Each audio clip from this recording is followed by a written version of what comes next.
Hi, Aunt Jay.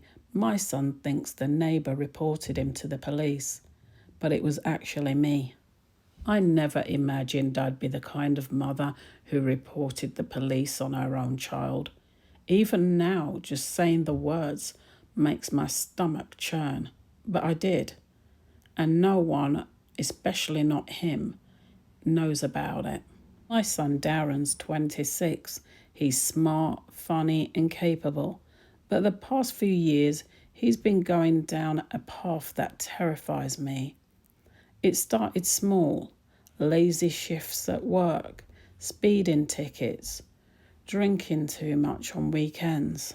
I told myself it was just a phase, but then he lost his job and started spending time with people I didn't recognise, people that I knew were trouble. One night he came home late, all jittery, with mud on his shoes and a ripped hoodie. He said he'd just been out with his mates. I wanted to believe him, but I didn't. Over the next few weeks, money started appearing for new trainers, a new phone. When I asked him where it was coming from, he just laughed and said, "Don't worry about it, Mum." Then the news broke.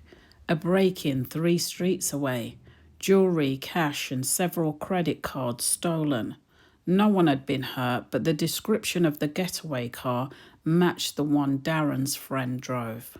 My heart sank. I confronted him. He swore up and down he had nothing to do with it, even swore on my life. Said he was sick of me always assuming the worst of him, and for a moment I almost believed him.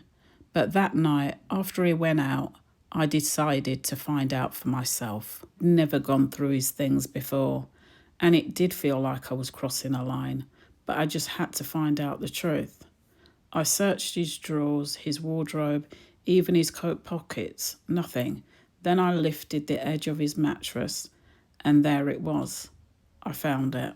Tucked underneath, wrapped in a plain supermarket bag, was a thick bundle of £50 notes and a stack of credit cards.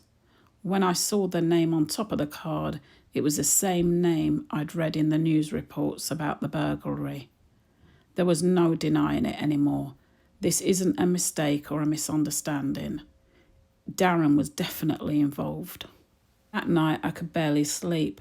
I kept thinking about the man whose house had been broken into, and about Darren's future if he carried on, about how much worse it could get, and I realised something.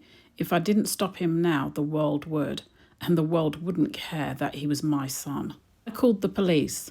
I didn't give them my name. I just told them what I'd seen and what I suspected and where they might find what they were looking for.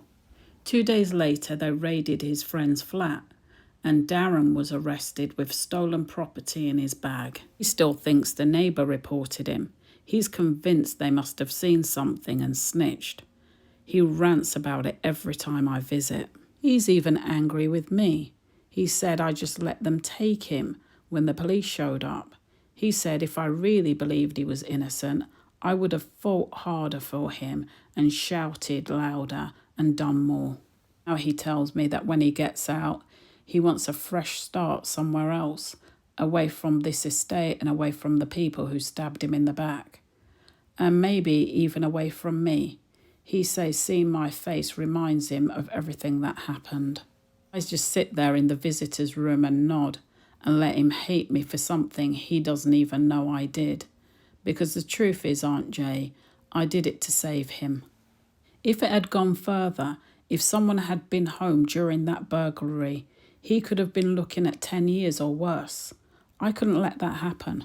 He'll never know it was me. No one will.